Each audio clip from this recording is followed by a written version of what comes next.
Сәлем сұлуларым, бүгін біз сіздермен өте дәмді ыстық тағам жасайтын боламыз. Бұл тағамның ерекшелігі оның жасалуында және қамырында. Ендеше бастайық. Ол үшін бізге айран, сұйық май, тұз және ас содасы ұн керек болады.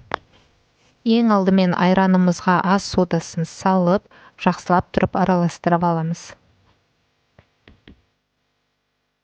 Содан кейін сұйық майымызды құйып, тұзымызды салып, қамырымызды жақсылап тұрып илеп аламыз.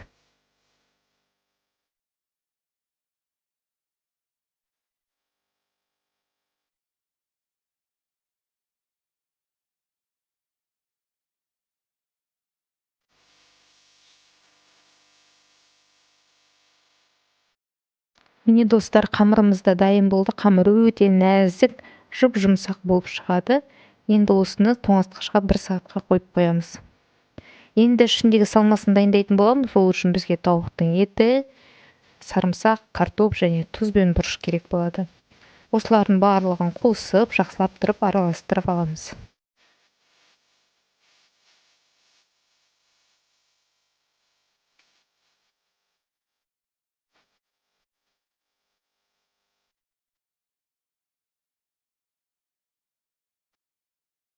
Біз салмасында дайындап алдық. Енді бәліштің өзін жасауға кірісеміз. Ол үшін бізге таба керек болады. Менің табам үлкен таба. Оның осында ручкасын алып тастадым. Енді осыған қазір бәлішімізді істейтін боламыз. Ең алдымен тестамызды 2 бөлікке бөліп аламыз. Оның бір бөлігін міндетті түрде кішірек қылып аламыз.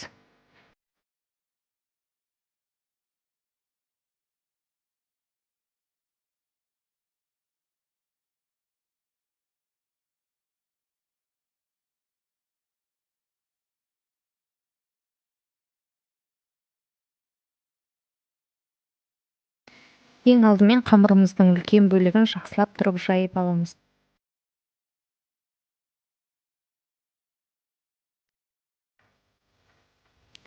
Біздің қамырымыз аса жұқа және аса қалыңда болмау керек. Енді осыны табамызға салып аламыз.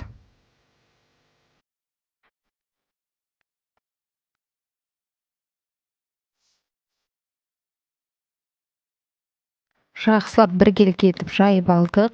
Енді ішіне жақсылап тұрып салмасын саламыз.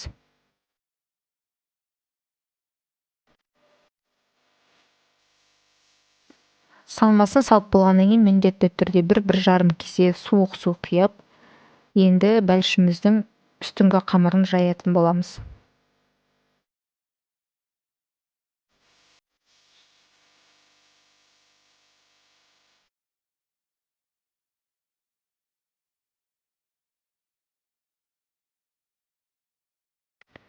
Осы қамырмен қазір бәлішіміздің бетін жабамыз, сондықтан бұны кішкене сәл жұқарақ етіп жаямыз.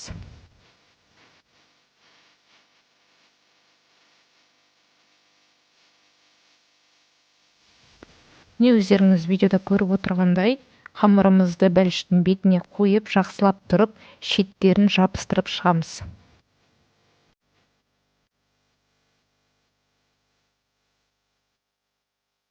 Бәлішіміздің шеттерін жақсылап жабыстырып, осындай трубочканың көмегімен жақсылап тұрып ішіне ауа жіберіп, ірілеп аламыз да осыны 180 градуста 2-2,5 сағат пісіріп аламыз. Яғни осылай қызарған кезде сіздер уже ала берсеңіздер болады.